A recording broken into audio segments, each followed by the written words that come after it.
vás vítám u dalšího videa. A dneska to bude, co jsem dostala k narozeninám. Já už jsem měla narozeniny skoro před měsícem, ale já v poslední době fakt nevím, o čem natáčet.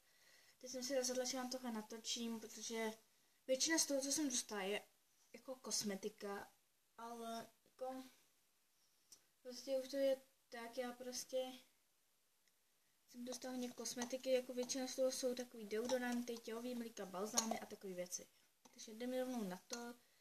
První věc je, teď tam budu od Essence, k němu jsem se ještě dostala, tady je štětec od Essence. Mám mluvit. No a jako je to obojí fakt dobrý, hodně se mi to líbí a jsem s tím úplně spokojená. Jako jak vidíte, tak já prostě ten pudr už je skoro pryč. To bych nebyla já, bych to hnedka nevyplácela. Potom další, co jsem dostala a strašně se mi to líbí, dostala jsem to od Verči. Je tady ten balzám od Balea, je fakt dobrý, má takovou krásně lesklou barvu. Jako hodně se mi to líbí, jestli to takhle vidět, jak se to leskne. Takový lesklý, krásný, no teď to vypadá fakt dobře. Pak další, co jsem dostala taky od Verči, tak je tady ten deodorant. A teď nevím, od jaké značky. Cyan, nebo jak se to čte. No a jako já jsem ho ještě nezkoušela, abych řekla pravdu. Ale jo, jako voní dobře. Tak když už jsem u těch deodorantů, tak tady mám od Avonu, tady ten deodorant a ty se mi tak líbí, ještě ho nemám ani rozbalený, takže ani úplně nevím, jak to voní. Pak další, co jsem dostala, za co jsem strašně ráda. Ale já jsem to nadšená, je tady ten EOS a ten je fakt dobrý, strašně se mi líbí. A právě to takhle, já myslím, že EOS znáte, je to hodně známý, fakt hodně holek ho používá. Kamarádka Verča má, myslím, 2 nebo 3, ne, ona jich má mnohem víc, no nějak tak. Pak další, to jsem už strašně dlouho chtěla, je tady Baby Lips.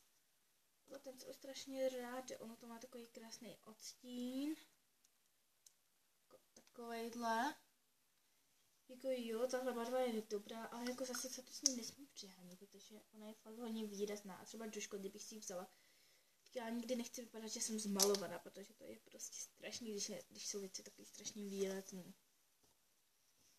Pak další věc, co tady mám, je třeba, jako dá se to říct, že je to balzám Nerty, je to od Avonu a je to tady ten čokoládový balzám Nerty, ale on je to jako právě takhle, až když to zmáču, tak z toho takhle vyleze právě ten balzám a takhle si to jenom natře ten Nerty.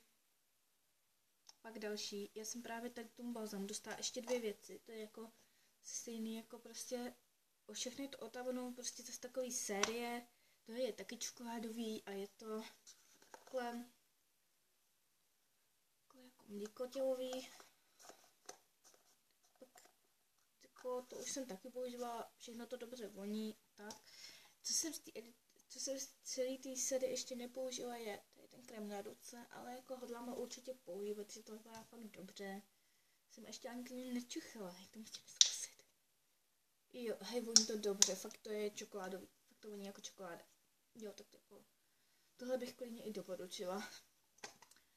A pak se musím přiznat, že jsem na 2 věci zapomněla a mám je někde tamhle vzadu, tak já pro ně skočím a hnedka jsem zpátky.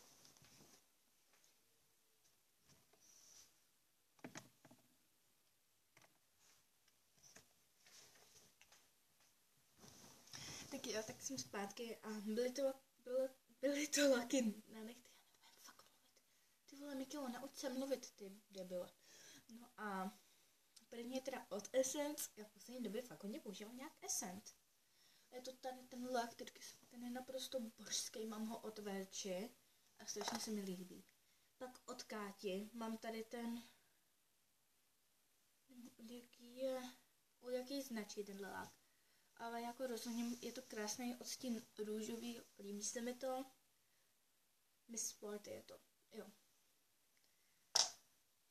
No a tak to by bylo na dnešní video všechno. Bylo to takový prostě já vím, ten narosty jsem měla přes měsíc, měla jsem to natočit dřív, ale prostě jak jsem začala, tak jsem prostě nemohla přestat natáčet a najednou prostě jejde, já už nemám nápady, jako o čem natáčet, jako co budu dělat a tak. Tak mě napadlo, že jsem měla prostě nedávno narozeniny a řekla jsem si, tyjo, mohla bych natočit jako prostě co mám a tak.